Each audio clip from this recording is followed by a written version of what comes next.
Good evening, everyone. Welcome to the LSE. My name is Margot Salomon, and I'd like to welcome you on behalf of the LSE's Center for the Study of Human Rights, on behalf of Professor John Tasiulis, and the YTL Center for Politics, Philosophy and Law at King's College London. I'm delighted to welcome you to this important book launch. We have with us Professor Leif Wenar, who's done a masterful job of mapping the geopolitics of oil to expose, and I'll quote Leif in the book, how the resource curse ends up cursing us too. This is a book that systematically unearths how we're connected to, and indeed complicit in, the misery of others and what we can do about it as a global community. This accomplished work on making sense of global economic justice and ultimately the practice of global justice is accessible and it's detailed, it's been thoroughly researched, and it's a deeply informed and interesting piece of work. Perhaps at the heart of this book is a focus on resituating power. Most fundamentally, it gives practical expression to the codified right of peoples to enjoy and utilize their natural resources. So mapping the cross-border socio-political violence that oil invites leads Professor Wenar to proposing a feasible alternative with his clean trade policy that's developed in this book. And I say feasible because this book is dedicated to a viable alternative to the status quo. And when I say viable, I don't mean partial or compromised. It took Leif 10 years to write this book, and the normative assumptions and the solutions it advocates, and that we'll hear about tonight, were tested against the views, predispositions, and disciplines of a range of academics and practitioners across the world, including some quite hard-nosed realists, I would imagine. It's terrific to see how the US mainstream press has picked up on this work.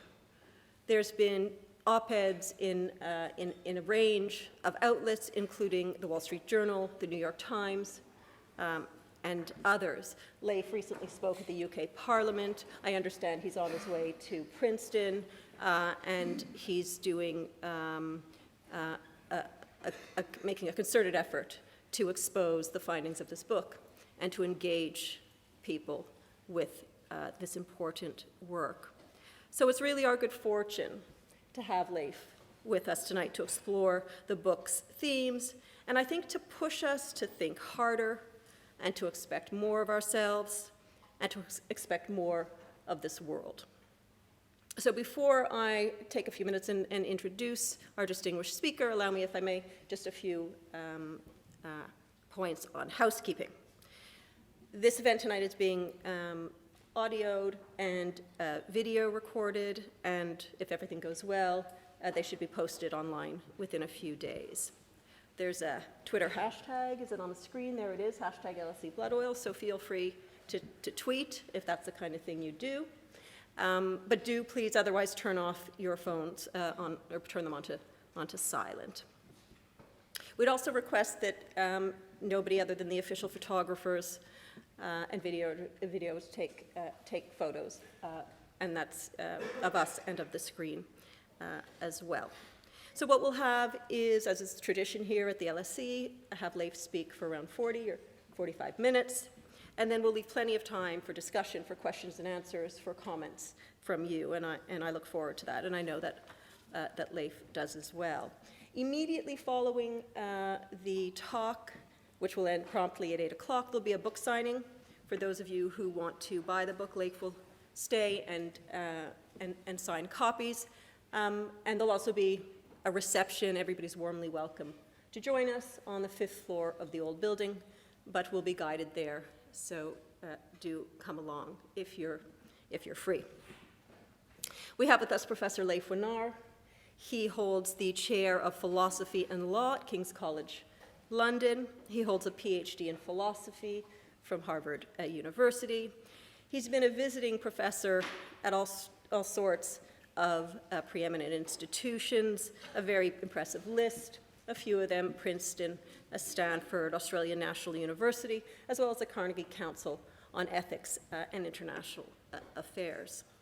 I'll keep it brief so that we can hear more from Leif, but allow me to say that it's with great pleasure that the LSC and King's College London have the opportunity to host this launch. And with that, Leif, I give you the floor. Very much.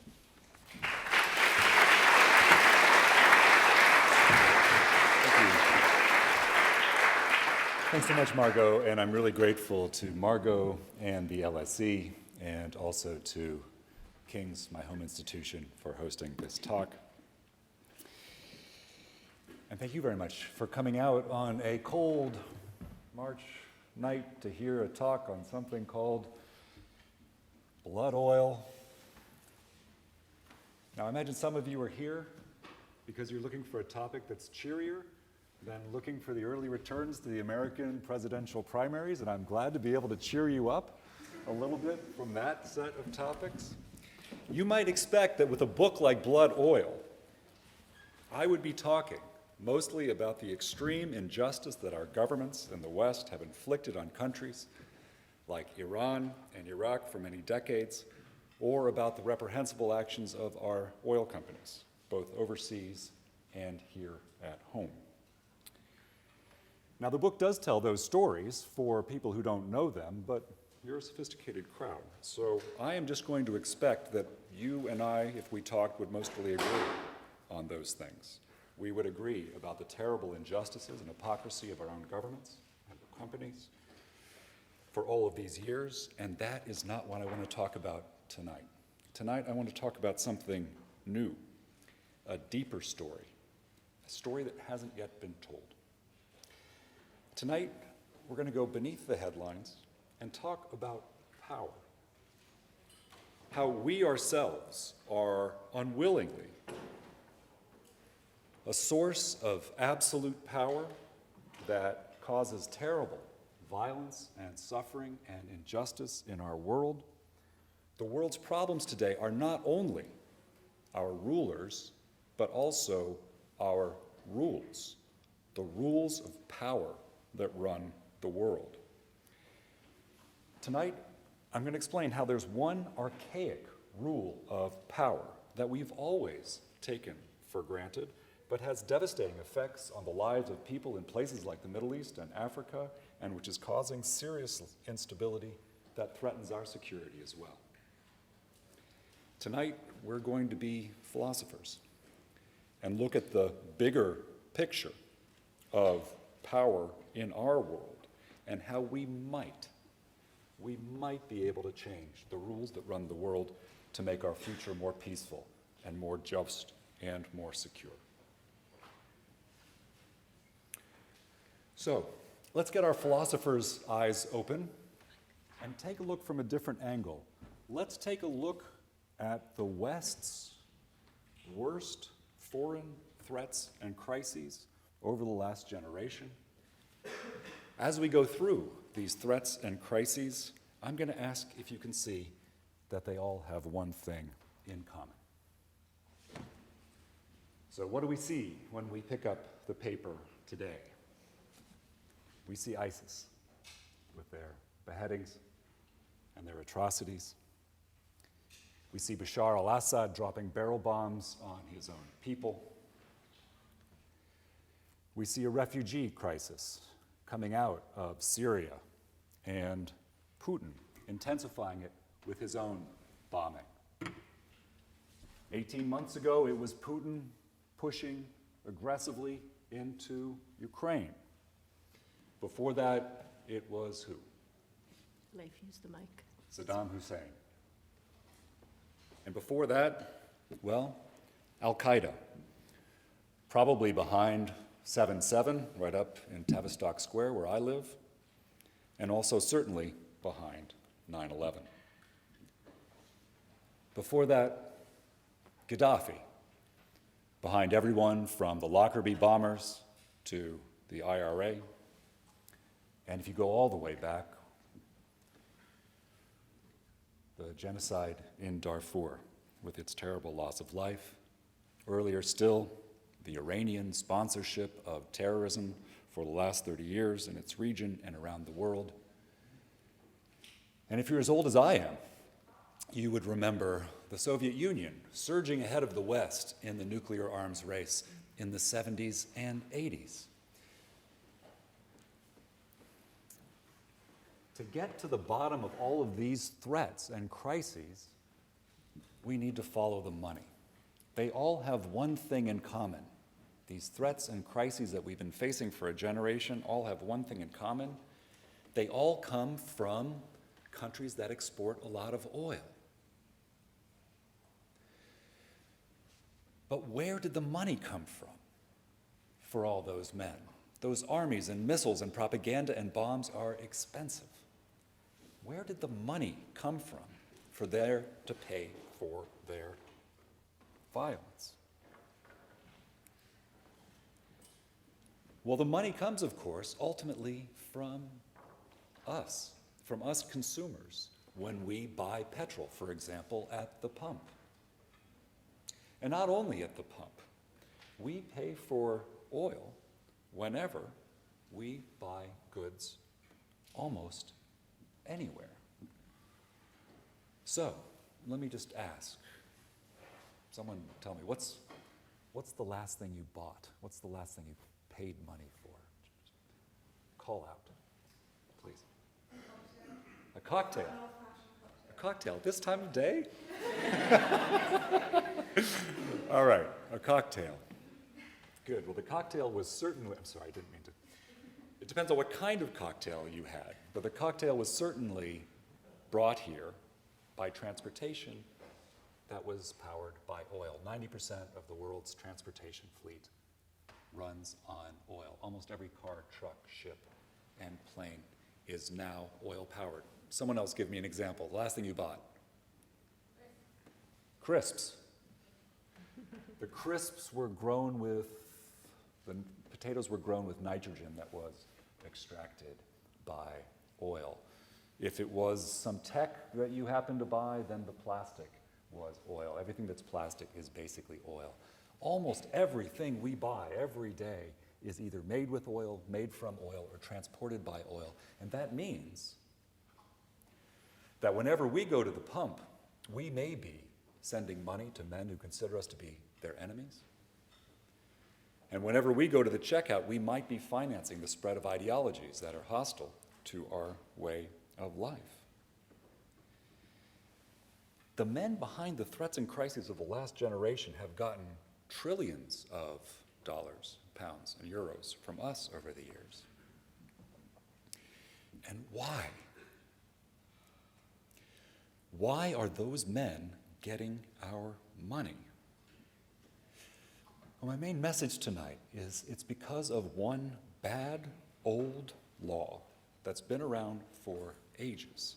It's defined business as usual for centuries. We take it entirely for granted, but it also drives authoritarianism and conflict and extremism, and we now need to change it if we possibly can. This is our law that says we will buy natural resources from whoever in a foreign country can control them by force. This is our law that says, essentially, might makes right. So, for example, when Saddam Hussein took over Iraq in a violent coup, we started buying Iraq's oil from him, and then years later, when ISIS took over those same wells, the world started buying Iraq's oil from ISIS. Now, that's the way the world has worked for a long time. We take it entirely for granted, but when you think about it, that rule makes no sense. If you know it, think of the Shell station down by Old Street roundabout. If an armed gang took over that Shell station, no one thinks that English law should give the bystanders the right to buy the petrol from the armed gang, but When Gaddafi took over Libya in a coup, we started buying Libya's oil from him. And then years later in the Arab Spring, when rebels took over those same wells, the world started buying Libya's oil from them. Now, oil is the big resource, as you know. It's the world's most valuable traded good. It causes most of the big problems in the world. But might makes right is our rule, not only for oil, but for other natural resources too. So, in my smartphone, in your smartphone, there might be a small piece of the Congo. And as you may know, there's been a terrible war going on in the Congo for many years. At least 1 million combat-related deaths, maybe deaths reaching Holocaust levels, and militias that have used violence against women to such an extreme level that the Congo has been called the worst country in the world to be a woman. It could be that in my smartphone there's a small piece of metal that came from the Congo where it was coercively extracted by some terrible militia. But when that metal got all the way through the world's supply chains, I own every molecule of this phone 100% free and clear under the laws of the United Kingdom, and the police and courts of this country will defend my rights to every molecule against everybody else. Might there somehow makes right here, and it's because our law says that violence will turn into property. Might makes right puts us into a legal business relation with men of violence overseas, and for decades they've been causing a lot of trouble with our money.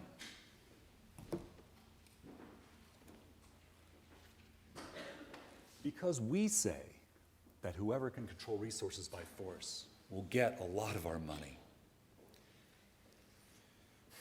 The most coercive men are fighting to get to the top, and the ones at the top are using the money to stay in power. One way to see how this bad old law incites oppression and violence is again to imagine that some country used it internally. So imagine that, for example, New York State declared might makes right for New Jersey. Imagine that the New York legislature declared tomorrow that whoever could seize goods by force in New Jersey would get the legal right to sell them to New Yorkers, and the New York police and courts would defend those property rights 100%. If New York declared might makes right for New Jersey, what do you think New Jersey would look like after a few years? You'd see what? Kingpins and armed gangs, turf wars, just the kind of things we actually do see on a much larger scale in resource-rich countries, because all of our countries actually do say might makes right for the resources of other countries.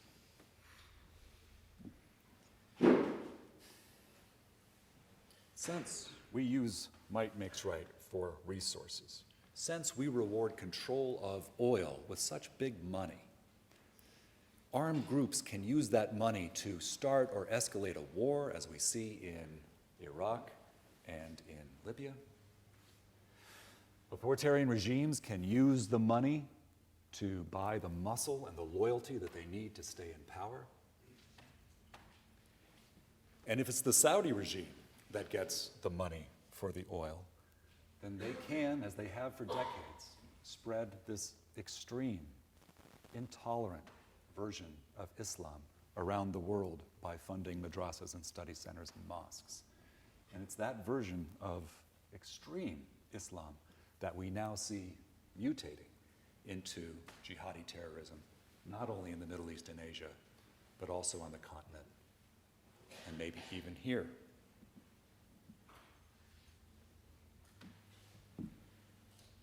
So here is the big picture point. Oil is the largest source of absolute power in our world. Because we use this rule, if some group can control resource-rich territory, it's like a huge funnel of cash comes down into their hands from the world, and they can use that cash however they want. The power is unchecked. Unlike foreign aid, that cash comes with no strings attached. Unlike bank loans, it never has to be paid back. And of course, that power is entirely unaccountable to the people of the country, who have to watch while their natural assets are sold off beyond their control. You've heard that absolute power corrupts absolutely, but actually, it's not the corruption that's the big problem. It's true that the authoritarians who have a lot of oil money are mind-bendingly corrupt, but it's actually not corruption, which is the big problem. The absolute power of authoritarians allows them to stay in power through divide and rule and imposing an ideology, and it allows armed groups to fight for power through terror and attacks.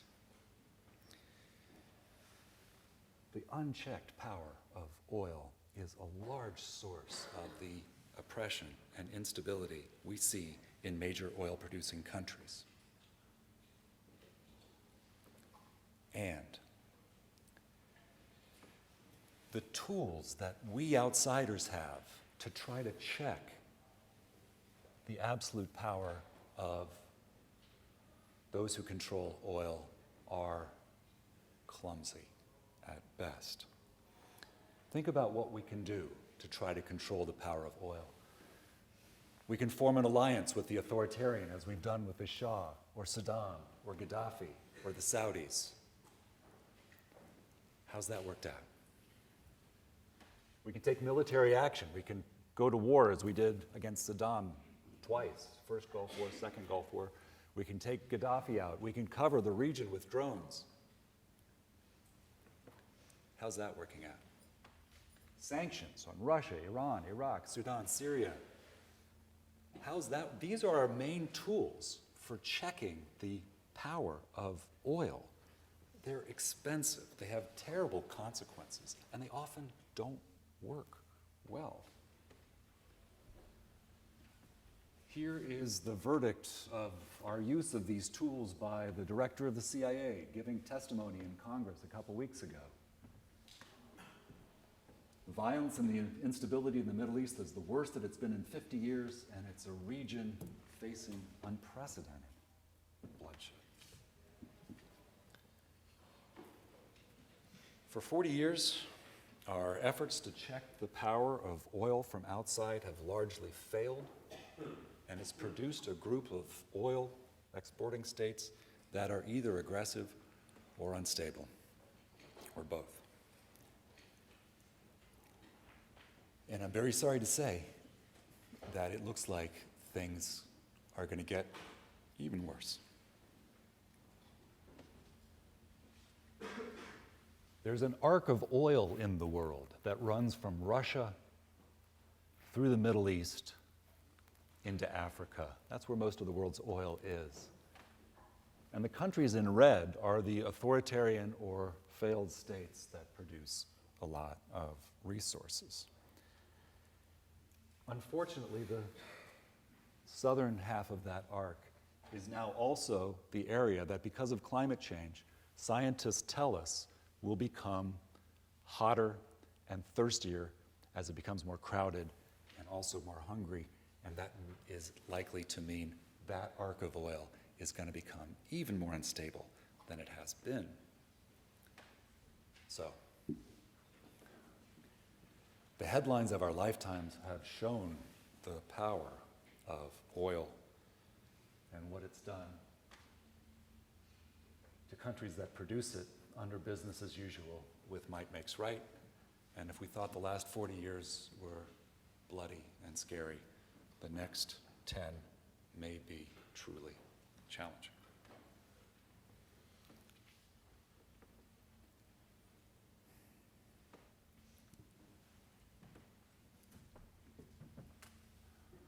Is there any hope for change? It's going to be tough. The world uses a lot of oil, and even as we transition away from fossil fuels, oil is going to be with us for a while. Really, oil is everywhere. It could be in your glasses, my shoes. You could have smeared it on your face this morning. It could be enhancing your sex life. Oil is everywhere in almost everything we buy. And the rule that we use is highly entrenched, very powerful actors are in favor of this rule, not least the authoritarian regimes like Saudi that get their money because of it.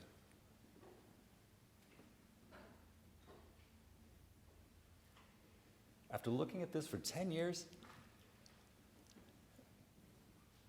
I think that the world is actually much more frightening, but also much more hopeful than I thought when I started. Look at the problem we're having here.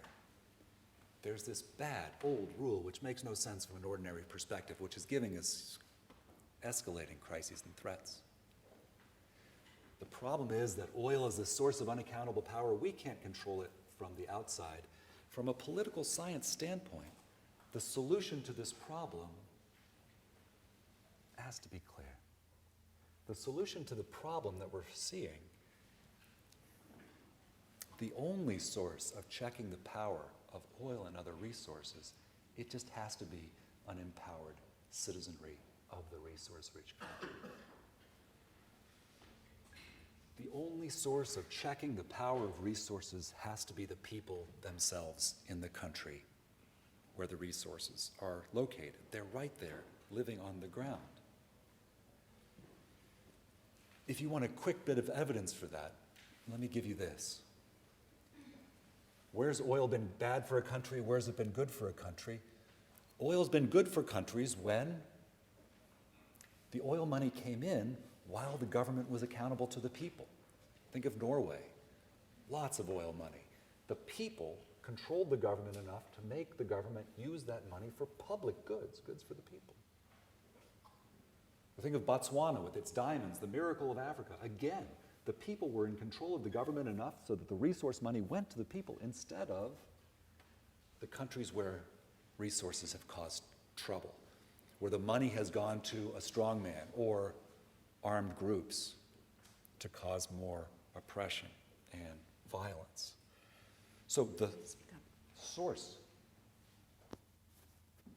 You need the mic up. Or use the mic on the podium. The source of accountability over resources can only be the people of the country. And I'm glad to say this is where the talk turns a little more hopeful.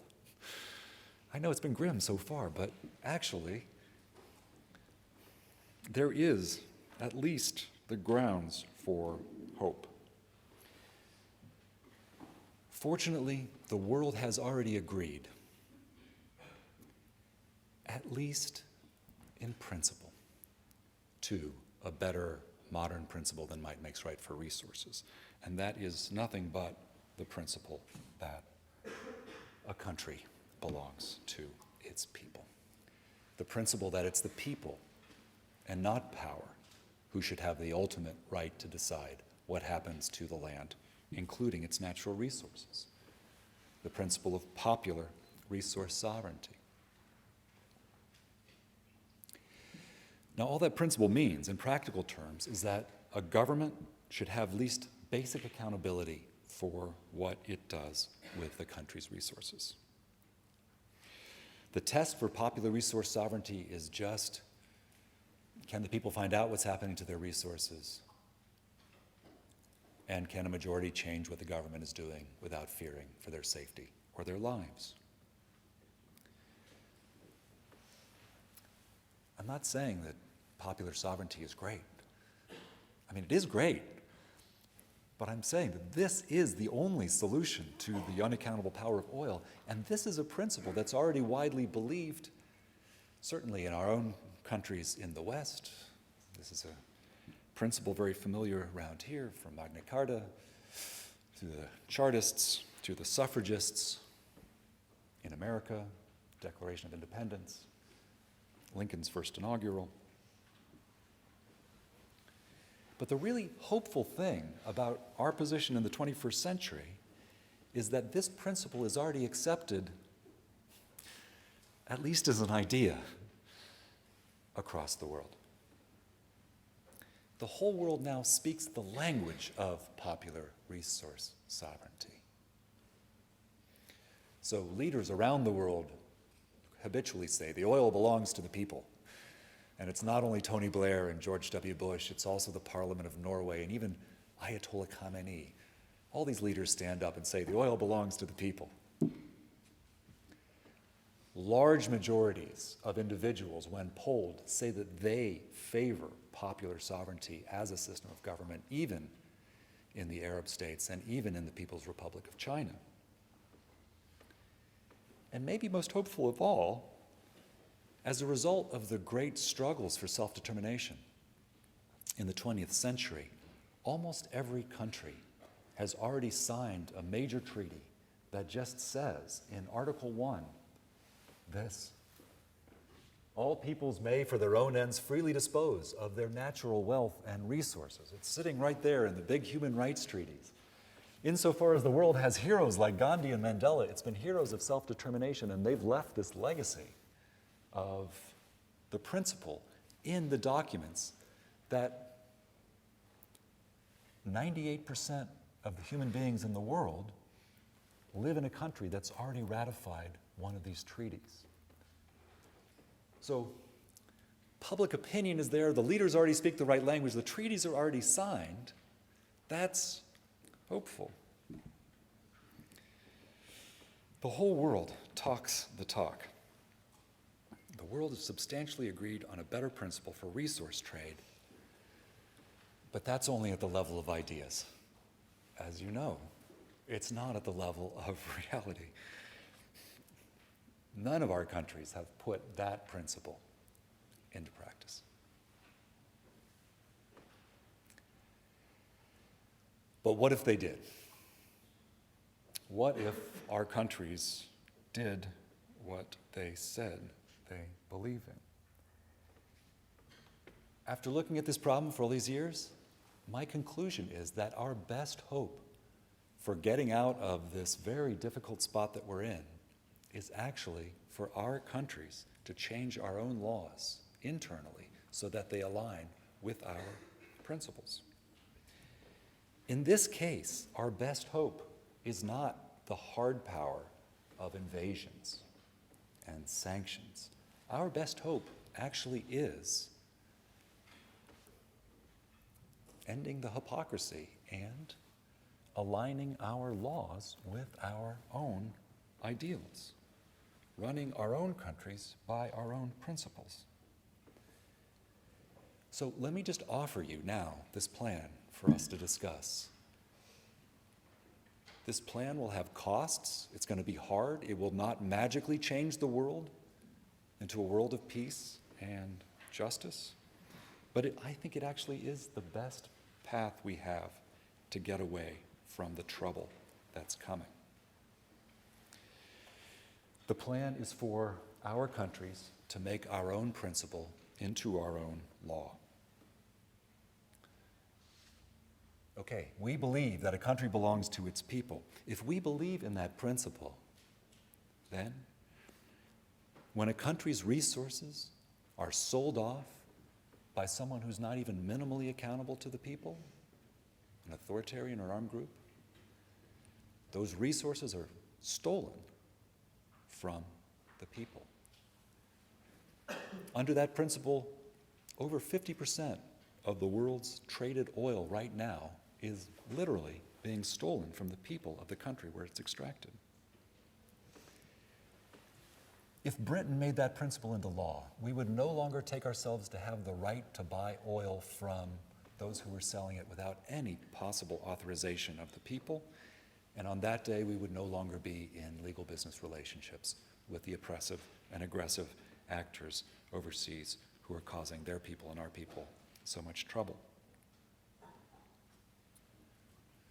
So the plan is for countries deliberately, peacefully, and responsibly to taper off imports of authoritarian oil and also conflict minerals. We will make new laws imposed on our own people, on our own soil. Our soldiers can stay home this time. If we made our principle into our law, we would say Who rules in Saudi Arabia is none of our business. But right now, we believe that the Saudi regime qualifies for none of our business. And the same for other authoritarian countries in the Middle East and Russia and also most of the big African producers. Which countries should do this? Well, honestly, right now, I'd be happy if any country did it. But I think the most effective path would be for Britain and America to do it first. Britain and America can lead the West out of business with authoritarians and armed groups. Our countries are, after all, the historic homes of popular sovereignty. So these are principles very familiar here. But honestly, it's also because our two countries have had such difficult historical relations with the oil-producing countries of the world, and especially in the Middle East, that we would be the countries most effective if we changed our own law. Our two countries have had dreadful relations with these countries, starting with our original sin in the post-war era, which was when our two countries helped to overthrow the democratically elected government of Iran and put a friendly authoritarian in place. Our two countries have had the most troubled history with oil states. So imagine if we actually did the right thing. Imagine if we actually did say, look, we are going to get out of business with the men that are causing such suffering and injustice in these countries. We are no longer going to give our money to the men of blood over there. I'm just going to ask you to consider the day when our countries did that. In my view, that's the most that we can peacefully do to encourage the movements for democratic reform that are present in all oil-producing countries, but are currently being overwhelmed by autocrats and extremists, and which are getting very little inspiration from us.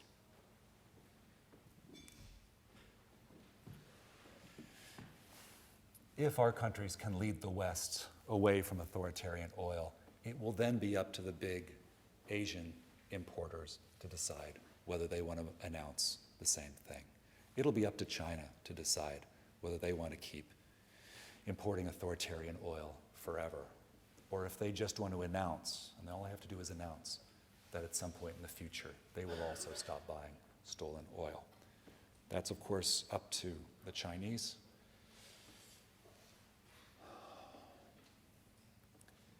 If they decide not to go with the West, then they can bear the brunt of the resource curse, the oil curse, for the next 10 to 20 years.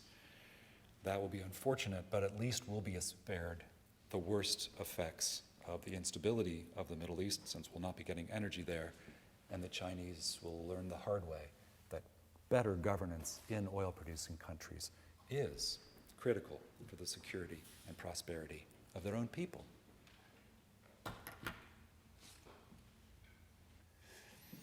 Okay, so it's challenging, but let me give you two quick grounds for hope that this could be possible. A window of opportunity might be opening.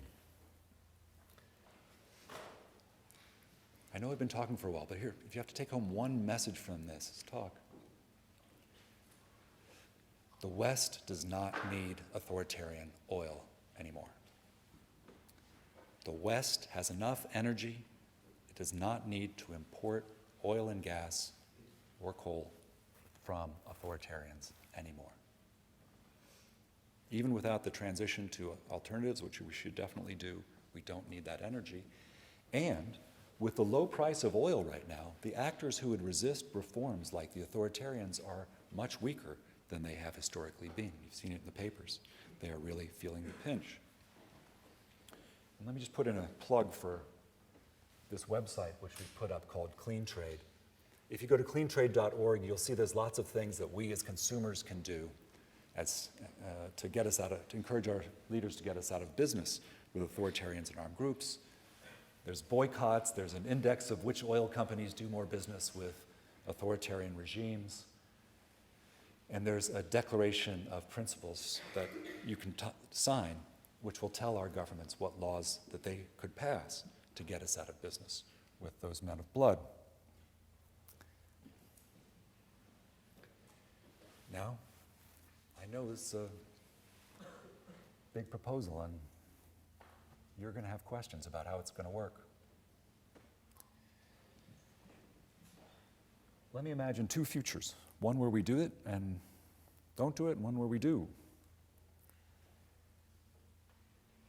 If we stick with business as usual, we will continue to fill these oil-producing countries with our financial energy. And we will continue to empower the authoritarians and the armed groups and the extremists. And what will business as usual give us 5 years from now? What is that arc of instability going to look like in 5 years if we give it trillions more dollars to whoever has the most guns?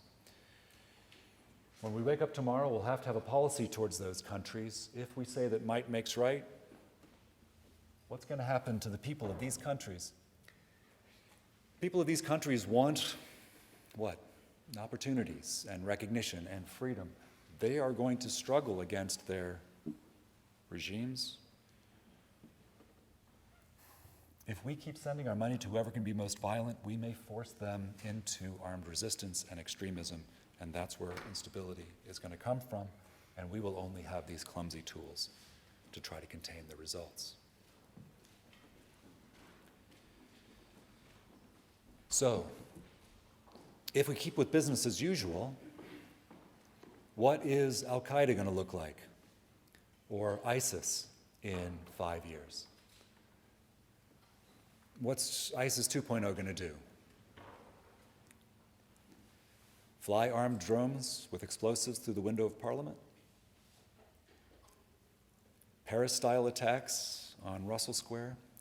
If you talk to the police, we just don't know how to stop Paris-style attacks. These drive-bys, they're so easy to do.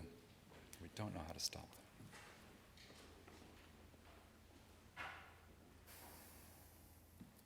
The other future is if our countries in the West actually did change their own laws to stand on principle. That's the future which might get us better progress.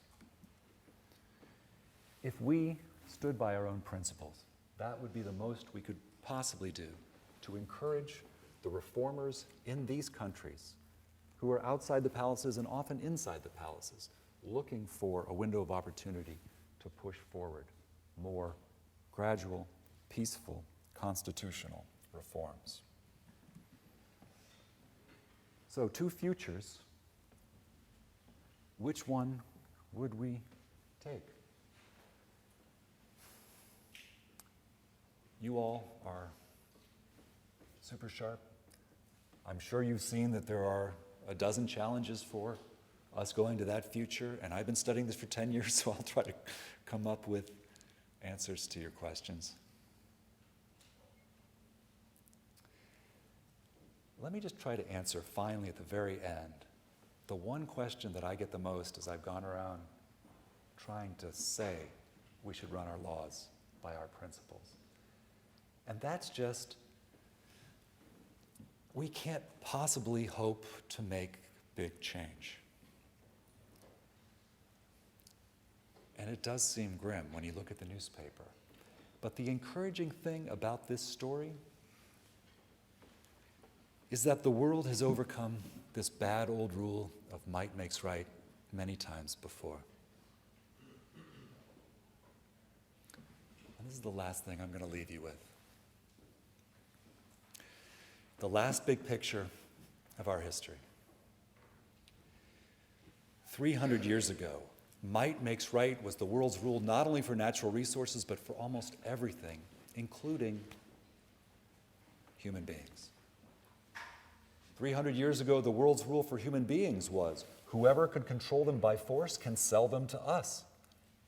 And under that rule, the European Empire sent 12 million Africans through the terrible Middle Passage, where the survivors were legally bought as property, might made right. And not only for human beings. Think about it. 300 years ago, if one country could capture territory from another country, it got the legal right to rule that territory. If one country could dominate the people of another country, it got the legal right to rule those people. That was colonialism. Even within a country, the international rule was whoever had the most power could do almost anything they wanted to the people of the country. A sovereign could install a racist apartheid regime or engage in ethnic cleansing, even genocide. All of those things used to be legal because might made right. But look, this is the most hopeful message of all. All of those things that I've mentioned have been overturned. These are some of the most inspiring victories of our history, the things you teach to a child. The slave trade, territorial conquest, colonialism, apartheid, ethnic cleansing, genocide. These are all now violations of international law, and we've replaced those laws with laws requiring respect for human rights and the self-determination of peoples. Now, you know that just because we have better new laws doesn't mean we've magically abolished power, right? Power still violates our new laws much too often, but at least we're on the right side of history when it comes to things like the slave trade and colonialism and apartheid. We're still on the wrong side of history when it comes to might makes right for natural resources, which is zombied on somehow into the 21st century. But the progress we've made in the last 300 years has been turning what used to be respectable practices of violence into widely reviled crimes. We might be able to do it again and stand by our own principle, which we believe that all peoples may, for their own ends, freely dispose of their natural wealth and resources. For our own sake, for the sake of the people in resource-rich countries, for the sake of the stability of the international system, it could be that we should now take this next step towards freedom and justice together. Thank you very much.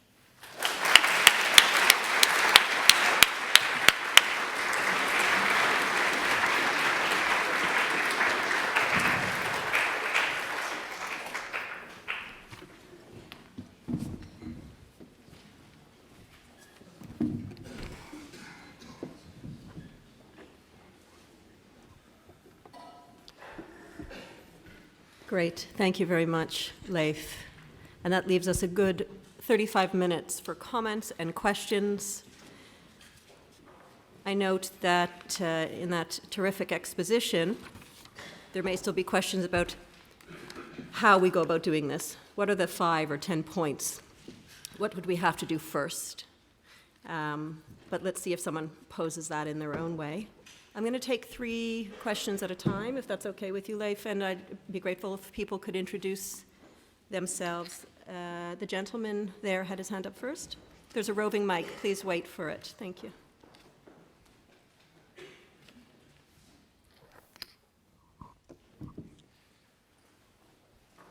Thank you very much. I'm Heider Rida from Bain & Company.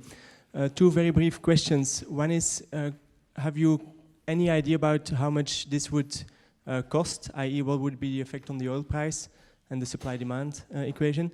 Secondly, why do you think it is this hasn't happened yet? Many of these countries have gotten away with much worse stuff than just selling their oil, and the fact that they buy weapons from the West or other things makes that they get away with it. So what do you think are the key drivers, and how would you address those of them getting away with it, basically? Thank you. Thank you.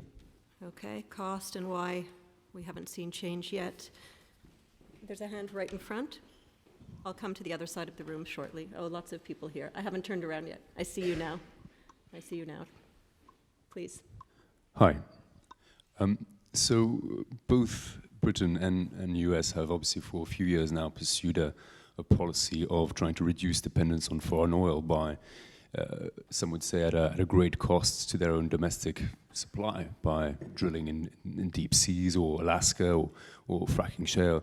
Surely, if we were to seriously consider boycotting countries that expose this policy of, as you say, that would exacerbate this problem, no? Okay, question on dependency. Right over there in the back with the gray shirt. Thank you. Please tell us who you are. Hello, my name's Teki, and thank you for your talk. I just wanted to maybe give you a chance to expand on, if you've done 10 years of research, I imagine that you must have a lot of information about the voice from the South, and that's probably something that wasn't communicated in your talk. You mentioned that this ideal of principles is one that is accepted by people all throughout the world. But I'm thinking, what about those who aren't fortunate enough to have the luxury of those ideals, who don't know where they're getting their bread from tomorrow, who can't put their children in education, who are living in the DRC subject to rape? And one quick other point along those lines is what happens to the little boys in the DRC. I know more about coltan than I do oil, but what happens to those little boys who go down in the mines when all of a sudden we're not accepting the coltan? They can't have that small wage to pay for things. And I know that it's a horrible situation, and maybe I'm being devil's advocate by making you answer that, but I think, how do we work that situation out? There'll be such a big loss of life. I guess that's something that wasn't alluded to in your talk that I'd like you to expand on. Okay. A number of elements in terms of impact on and voices from the South. Should we start with those, Leif? Thanks very much. Why haven't we seen change just because we haven't seen the problem in this way before? I mean, it does take some people to see the problem in a new way. I mean, it took someone to create the concept of sexual harassment, for example. That was not a thing when I was a kid. There was just no such thing. And someone had to see it and invent the concept and then make the law, and now it's a thing. It's not like sexual harassment never goes on anymore, but at least we have laws against it. We've made a big change, and it's better than it was. The cost is important, and I'm going to take the exacerbating the problems of supply too. This actually is more encouraging than I expected when I started, and it's getting more encouraging all the time. So I asked Nick Butler, who's, you might know, is the energy columnist for the FT. I asked him, how long would it take, how much would it cost for the West to get off authoritarian oil? And he said, well, what countries? And I showed him the list, and he said, really? He said, Saudi, Qatar, Russia, Algeria, Angola. And I said, yeah. So we thought about it for a while. And he came back and he said, North America, no problem at all. It would take a few months and it would be almost costless. North America doesn't get that much authoritarian oil anymore. The supplies would just switch around. It's very easy. Europe, as you can imagine, is not quite that easy, right? Europe is heavily dependent, especially on Russian oil and gas. Butler thought it would take a number of years, maybe 5 years, and it would cost tens of billions of dollars, which is serious money, no doubt about it. I mean, maybe not as much as developing a new European fighter jet, but it's a lot of money. So this would have serious costs. There's no doubt about it. It would have costs. But we don't need the energy anymore. The world has lots of energy. Even as we transition away from fossils, we don't need to buy from that country. I'm just going to say that. The economics of this are not the problem. The politics of this is the problem. And this is a big political change. That's where the real crunch is in this. And let me just say about Voices from the South before getting to the DRC, I am really happy that these are Nigerian hands on the book. This is from a protest in Bodo after a big oil spill. And I'm happy about that because I've learned so much from talking to people, especially in Nigeria. But I have a principle that I am a citizen of the US and the UK, and I should only speak for the people of my country. The problems of Nigeria are for the Nigerian people to work out. The problems of the Congo are for the Congolese people to work out. I want us to change our laws and policies so that we stop damaging those countries with our laws and policies. I want us to draw back the terrible things that we're doing with our own laws that keep the people of those countries from getting more control over their countries. So I don't speak for the South. The people of the South, of course, have to solve the problems in their country. All I can do is advocate for my own countries, not to do state building, but to stop state raising, to stop giving money to the violent and corrupt actors who are keeping a lot of these people from being more free and being more fed, and so on. There are going to be transition costs for sure. Artisanal mining is a terrible thing. The young boys who goes down in those mines in the DRC, they have a terrible job. But it's true that if they're not going to get the money for that, it's going to be tough, and there's no doubt about it. In order to do this, you really have to think that in the medium term, certainly the long term, the people of the country will be better off if the people who are attacking them have less money. Just imagine the day when no one can make money off of the Congo's minerals until the government of the Congo is minimally accountable to its people. And that includes Rwanda and Uganda. Imagine the day where no one can make money off that country until the governance is better. That's the best that outsiders can do to try to get change there. Thank you. Okay. Yes, the woman right here in the front, third row.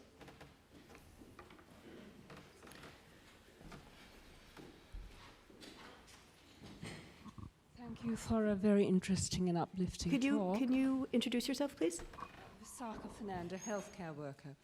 I want to ask a specific question actually about Nigeria, with whom we have, the West, Britain has had a lot of interaction from the 1980s and 90s through NGOs.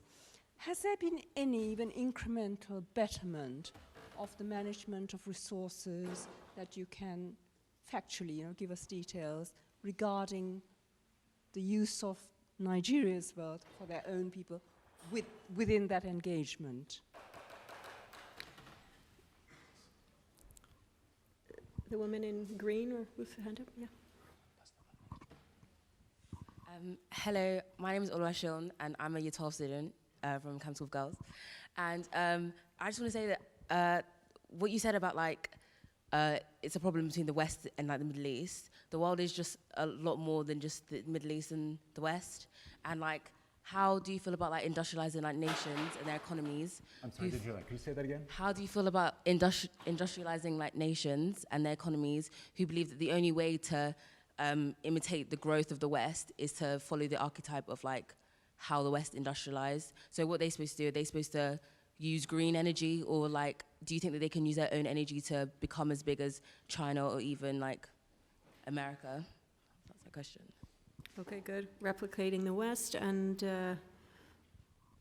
let's stick with this one, and then I'll come back over. That's fine. Anyone. Oh, God, me? Oh. There you go. Thank you. My name is Sophia. I'd like to ask, there's 2 points. One is obviously or at least I think so, the environmental side of it, and just what's the sort of tying it to that, and whether you would like to elaborate more on that, because I think besides the authoritarian regime, the impact that the West is having through its per capita oil consumption compared to other countries is also awful and causing awful problems. And then the other is, I can't give more specifics, and I know this is a somewhat controversial case, but recently the UK passed a law which would, and this is the less controversial topic, where it would prevent public bodies from boycott, divest, and sanction kind of policies towards Israel. So for example, local councils that had decided, for example, not to buy products from factories built on illegal settlements decided illegal by the UN, which I think has some parallels with this, and whether you think that's encouraging in the context of what's being proposed here.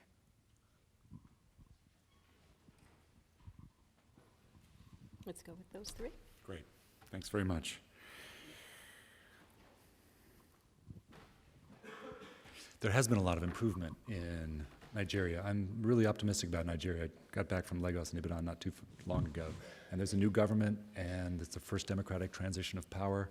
and things are still tough, and the country is messed up. But people say that whole ministries have sprung into existence because Buhari is expecting that people will actually do their jobs. Nigeria is a country of extraordinary potential, and if the people could get more power over their government, it would be the most amazing country. What's problem is that the oil money gets poured into the top of government, and part of it's used for coercion, but most of it is used for this sort of pyramid of patronage that comes down, where these gatekeepers take some money and then dribble a little bit more down to get the loyalty of the people below, and almost none of it gets down to public goods for the people, and things like power and education and even security are real problems.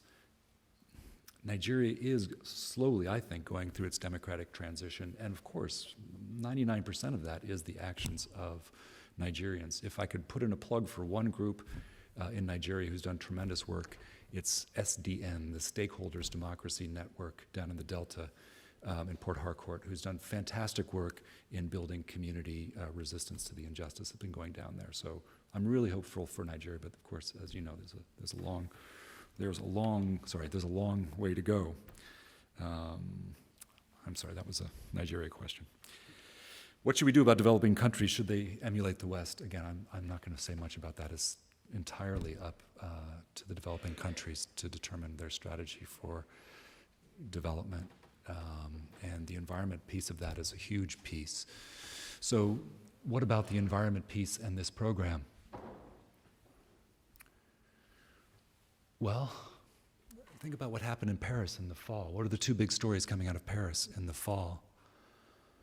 One was the climate change agreement, which was at least a little bit more hopeful than the one before, and the other was those terrible terrorist attacks. We have to do both of these things at once. We have to handle both of these things at once. We have to take care of climate at the same time as we work on the spread of violent extremism. If we solve one of those problems without the other, we're not going to be happy as a race. So, when you put petrol into your car, you're doing two things. You're going to be putting carbon into the atmosphere, and your money is going to be heating up the climate, political climate, in somewhere like the Middle East or Africa. We can't know whether the carbon that goes into your car is going to end up causing the next Hurricane Sandy, or whether the money that goes out of your wallet is going to end up, buying a lash that's going to be used on some Twitter user in Saudi Arabia. But we do know the things that we have to do to end these problems. We have to decarbonize the energy supply, and the best way, actually, to stop buying blood oil is just to start buying less oil overall. So we have to do both of those things at once. And if you're an environmentalist, let me just offer this to you and see if you can do anything with it. Take that fact I gave you a few minutes ago. 50% of the world's oil right now, traded oil, is stolen under the most basic rules of the free market system. These are not facts that even the most hard-bitten capitalists can ignore. All market actors care about the protection of property rights, investors, companies, governments. Under strict market principles, 50% of the world's oil is being stolen. It's stranded assets because it can't rightly be sold right now. If you can use that in an environmental campaign on stranded assets, all I can say is let's work together. Let's work together for our common causes. We have to do both things at once. That's it? Okay. I'm going to come to you all in 1 minute. I'm going to pose a quick question, and then I'll take 3 others so that I don't rob you of your question. The latter part of the book offers direct policy solutions. Let's allow these people to... I won't take it personally. The latter chapters develop a clean trade policy. And I know, having watched you work on this book and having attended some of the roundtable discussions and indeed having read the book, that you've thought through with great care how this might practically take shape. And I'm wondering if you can just spend a few minutes when we get back to the answer bit giving us 5 or 6 or 7 bullet points about what this would require in direct and practical terms, at least in the initial stages. Okay, over to you. Let's see the hands. The gentleman right here. He's had his hand up for a while. Thanks. My name is Christophe Robin. I'm here. Can you give us your affiliation also, everybody, please? My affiliation, well, I US. work for Amnesty International, but I speak in my name. Yes. So I totally back your overall message, but I'm a bit concerned about the long-term perspective, and I have been very surprised when you said that the United States could transition to not using authoritarian oil anymore that easily. I'm super surprised because I think that the United States have a huge consumption of oil, and I assume that you say that because you assume that the United States could swap to less authoritarian sources of oils quite quickly. But what will happen once those sources are exhausted and the only oil which is left will be in other countries which are more authoritarians? Is your proposal for them to switch to completely non-fossil energy supply, or do you have another idea? Thank you. Thank you. Hands? Why don't you go back there while we're here? Yeah. In the black shirt with the glasses. Yeah, thank you. I'm Oliver, and I'm a student. What do you think about the rise in American shale oil and the fracking that's going on in North America? What do you think the effect of that is going to be on these sources of blood oil, apart from the obvious fall in the oil price recently? Thank you. Mm-hmm.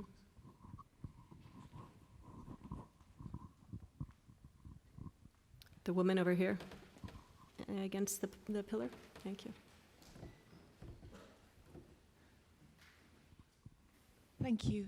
Jane Cooper, basically global health and social psychology.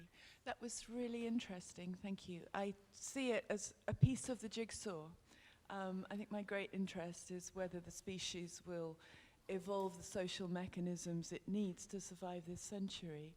And I think you've done valuable work in putting your finger on one of those hidden assumptions or habits that has enormous consequences but is never sufficiently examined. I think the arms trade is perhaps a very linked aspect. That might be your next 10 years, perhaps. Yeah, good. But I think what strikes me most of all listening to you is that in big picture terms, you're arguing for a return to moral values as a basis for the mechanisms of the species, rather than market-based approaches. And I just wonder whether there isn't a little bit of an ideological resistance there that you're perhaps not examining sufficiently. After all, my favorite magazine is The Lancet. The editor calls for an awareness of global citizenship in everybody and also for planetary health. To me, fossil fuel divestment is a complete no-brainer, albeit not one that's as yet been accepted by the LSE, I think. But we've seen institutions such as the Wellcome Trust, when questioned on its investment in fossil fuels, actually react in quite a strange way, as though it's that ideological commitment to market forces stripped of moral values that is most important to us. Anyway, thank you. Thank you. Thank you. Let's go with those. Thank you. As I expected, the LSE has the sharpest and most challenging questions, so I'm actually going to stand up because I think better standing up. Okay, you're absolutely right. It's a piece of a jigsaw. This is one thing that we have to do. There's so many things we have to do. Climate is the most urgent, of course. The arms trade is extremely urgent. You probably have projects that you want to push like this. All I'm going to say is, after studying the progress on these kinds of projects, I've actually become much more optimistic, and that is honest. It's not because I'm some sort of Panglossian. Again and again, you see smart, skilled up NGOs winning David and Goliath battles against even big oil. Let me give you an example. There was a group of smart, skilled up NGO people who wanted greater transparency in the oil industry, which is the most opaque industry in the world, except for the arms industry. So they convinced 2 senators to introduce a bill into Congress that said all oil companies must report what they pay to foreign governments publicly. Got nowhere. I mean, it was oil, right? They were fighting against big oil. Didn't even get out of committee. No way. But they kept going. They were skilled up. They were ready to go. And their window of opportunity came. It was that terrible big explosion of the oil platform in the Gulf of Mexico. Remember that BP thing that blew up in 2010? It was awful, but it had the silver lining that summer, 2010, the oil companies were toxic in Washington. They couldn't get their phone calls returned. During that summer, the 2 senators reintroduced their bill at 11:59 on the last night before the Dodd-Frank Financial Reform Act was passed. They got it into law. It became the law of the United States of America. And the best thing about that story is, once one of our countries went first, the other countries followed. So Europe almost immediately passed an almost identical law requiring their oil companies to report all of their payments to foreign governments, and then Norway, and then Canada, and now almost every oil company is going to be. We didn't think we were going to get that transparency for 20 years, but smart NGO activists had their stuff ready to go, and their moment came. If you have a project like this, I think you can be really encouraged. It's a piece of the jigsaw. The puzzle's big, but we just have to keep doing each piece. We are not going to exhaust non-authoritarian oil. There is actually lots of oil in the world, not least because of shale. Shale is everywhere. This is how they put it. The Stone Age did not end because of shortage of stones, right? It ended because a better technology came along. The oil age is not going to end because of the shortage of oil. It's going to end because we have alternative energy sources which are better than oil, and we should get to those absolutely as soon as possible. Can we have moral values as well as market values? The reason it's helpful to go to the big picture is because we only see the market within the moral frame that we take entirely for granted. If the Saudis were selling slaves, would we have to buy the slaves? Wow. It's like God speaking about Donald Trump. Might be the first time. If the Saudis were selling slaves, would we have to buy the slaves because it's a free market? If it were better for the United States to take over Haiti as a colony, would we allow that? No. Morality, our political morality frames the market that we use. The rule that we're using right now for oil is an anti-market law. It says whoever has enough force gets to sell the stuff. Violence vests property rights in our world. Violence should violate property rights. The moral frame we should be using is the one that we've already signed up to. It's the people who own the resources. Once we put the market into that frame, then it will seem perfectly natural that the people have to have control of the resources of their own country. And then we can fight the next battle, which is within that frame too. Thank you. Okay, we're going to have one more round, maybe 2, but I think probably one more round. Okay, this young man here in the middle with the tie. Hi. Oh, sorry, 2 ties. Okay, go on, go for it. Unusual at the LSE to have 2 ties. Okay. Yeah, my name's Ollie. So I guess my question really is about how far you take this, how quickly. So say we agreed to this immediately. Do you then also have to agree to stop importing goods that have been made with authoritarian oil internationally? And then what if those goods kind of serve a positive domestic purpose, so say medical supplies? And then what if they serve a positive international purpose, so say a UK charity importing kind of authoritarian oil-produced plastic malaria nets to then send to sub-Saharan Africa? Like, how do you action that? Thank you. Let's go to the young man right behind who had his hand up for a while. Great. Thank you for a very informative lecture. I'm Min. I work for a hedge fund called M&A Capital Investment. I have a question for you. As you have told us that the only way we can solve this crisis is we change our law. But given that all of the countries right now, even the West and even the West or US and China are competing with each other economically. And as oil getting cheaper, right? Yeah. Even if we can switch to another source of energy, we wouldn't, because cheap energy is beneficial for the economy. Good. And if we are still competitive with each other like that, what is the chance of us could actually work together? And in my opinion, it's very low. And if it's really low, then could we come up with a source of agreement so all the country could work together? Good, thank you. Let me see hands. I'm gonna move around. Okay, I'm gonna come back to, okay, go to this gentleman, but then I'm gonna go to the ladies. Where are my ladies? Thank you. I have a short question and a comment. Can you introduce yourself, please? Aziz, I'm a student here. So the question is about the measurement. So if you can elaborate later when you give the points of the practicality of how this will happen. You talked about human rights as a measurement. How, will that be the measurement or democracy, or a combination of the two? And how will they? How will you measure it, and who will measure it? An international organization, or what exactly will be the measurement? Thank you. My short comment slash critique is actually many of these oil-rich countries are actually very happy in terms of like the measures of happiness and life satisfaction.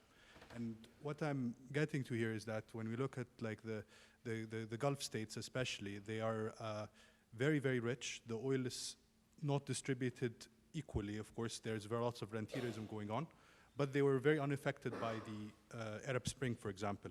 And Syria, which you presented pictures of, is not an oil-rich country. It was the non-oil-rich countries, Egypt, Tunisia, Syria, and the countries that had massive inequality on basis of cities like Libya, Benghazi, and Trablus, and sectarian lines like Bahrain that were affected. But otherwise, and yeah, another point is that in many of these countries, actually, unfortunately, the people don't want human rights.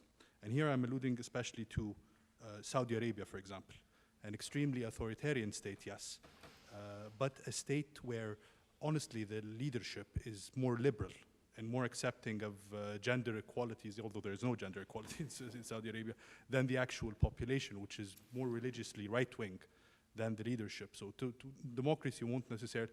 And the last point I want to make is that the practicality of it, because if the US has expanded massive energy and resources into getting preferential oil treaties. And unfortunately, that has resulted also in a lot of blood. For me, like if this is very impractical, because like the solution sounds impractical, and I'm trying to grasp my head around how to be practical, because it would lower the competitive advantage of the US in many industries. Which would then endanger the ability of the US to maintain the standard of living for its populace that it currently maintains. So, yeah. Good questions, good, thank you. Can we have this one over here, please? And then we'll go back to Leif.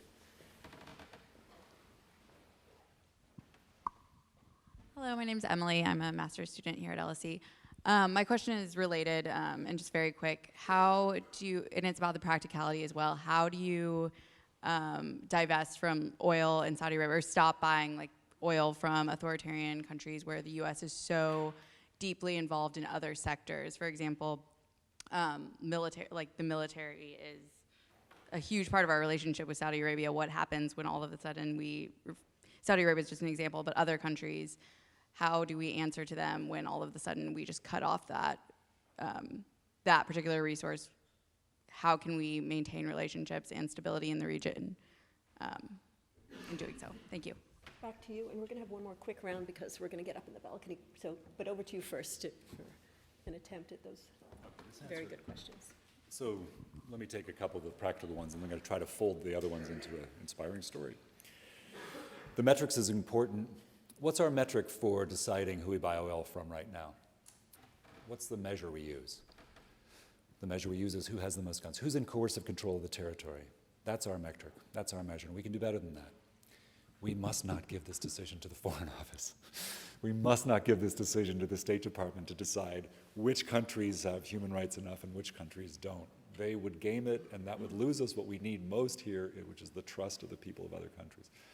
Luckily, there are metrics that measure exactly what we want to.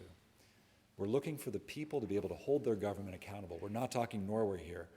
We're talking basic, bare bones, civil liberties and political rights. Can the people find out about their resources, protest, talk about it with each other, and change what they really don't like about government? There's a lot of metrics that measure that. Polity has one, foreign policy has one, Freedom House has one.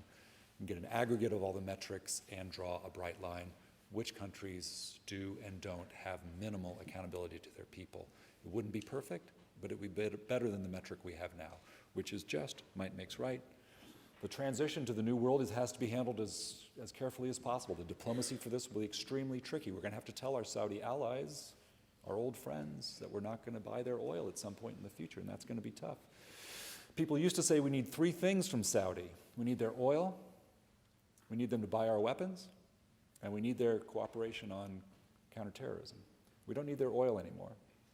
We will have to give up their buying our weapons. Saudi buys a lot of weapons from the West. A few years ago, it spent 20% of its official budget buying weapons from the US and the UK. That's more than the percentage of the entire Defense Department. So we just have to give that up. And that does mean lost jobs in St. Louis. For sure, that's a definite cost. Do we need to share counterintelligence? Well, maybe we still could. There's no reason we couldn't still share counterintelligence. My view is that we're mostly sharing counterintelligence information with the Saudis to defend against threats that they helped to create. I mean, this story really is just coming out. It might be the largest ideological campaign of all time. The Saudis spending tens of billions of dollars to spread Salafism around the world, which we now see mutating into jihadi extremism around the world. Put it this way, people worry about Islamic State. There is already an Islamic State. Yeah? It's Saudi Arabia. The ideology is very close. So, getting out of business with that regime until they get more accountable is the right thing to do. Let me try to get the other excellent questions into a story, which actually is the story I take the most inspiration from of all. The greatest victory over might makes right in history was started just down the road in the city of London in 1787, where 12 Quakers got together in a room and took a vow to each other that they were going to end the Atlantic slave trade. And that was a crazy thing to say. 1787. Britain was the superpower. Its navy ruled the waves. The mayor of London had been the largest owner of slave plantations in the country. Barclays and Lloyds were lending lots of money to build slave ships.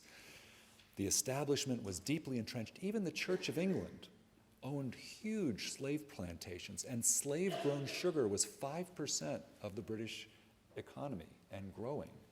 Hundreds of jobs, sailors and so on, coopers, shipbuilders depended on the slave trade. Everyone thought that this thing would go on forever, but the Quakers, and then the people they convinced, and then especially the people of England, and especially the women of the North, boycotted and petitioned and marched, and the men voted for decade after decade, and eventually they did get out of business with slavery. The British ended the slave trade in their empire. They then abolished slavery in their own empire, and then they patrolled the Atlantic until they convinced the other slaving countries to stop the terrible trade too. During that process, all of the objections that you're hearing now were vented. All of these were heard before. Do we have to boycott all blood oil goods, Ollie? No. Even the slave trade, even while there was this tremendous boycott of slave-grown sugar going on, they still bought slave-grown cotton. We have to pull the levers that we have that are most effective. We can't do all of the things that you're suggesting. We don't have to. We just have to pull the ones that are within our reach. Would we lose our competitive edge if we stopped buying blood oil? When the proposal was to get out of business of the slave trade, someone wrote a letter to the Bristol paper saying, look, if we stop slaving, then the French and the Spanish will continue to slaving, and eventually we'll be the slaves of the French and the Spanish, right? But the British did it, and they still got to be the greatest empire the world had ever seen, not least because of their moral leadership. And I have to say, back then, they also heard the objection of happy slaves, which is the analogy to your point. Saudis don't want freedom. They like things the way they are. They don't want rights. They don't want liberties. I myself find that implausible. And I don't think that that's my judgment to make. I think we should leave the judgment to the Saudi people. It's their decision, what they want to do with their oil. And if they really do want to give it to their leaders to buy their super yachts and their security forces, or whether the people would actually like to have their oil money for themselves and give it some money to their government at their sufferance. These objections come up every time a step forward is proposed, and they're great objections, and we just have to work through it. But the positive message is the British did end the slave trade, and I'm glad they did. It was the right thing to do. We could do it again. Thank you very much, Leif. I'm going to draw that to a close. Thank you. So much. Thank you.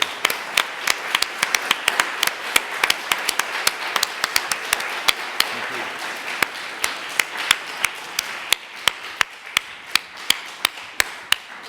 Thank you for that spontaneous outburst of appreciation for the work that Leif has done. There are book signing outside, and if you'd like to mingle and discuss these issues, please join us for a reception. Thank you for coming. I'm going to rush out. Go, go. So we're going to do is you stay inside yourself.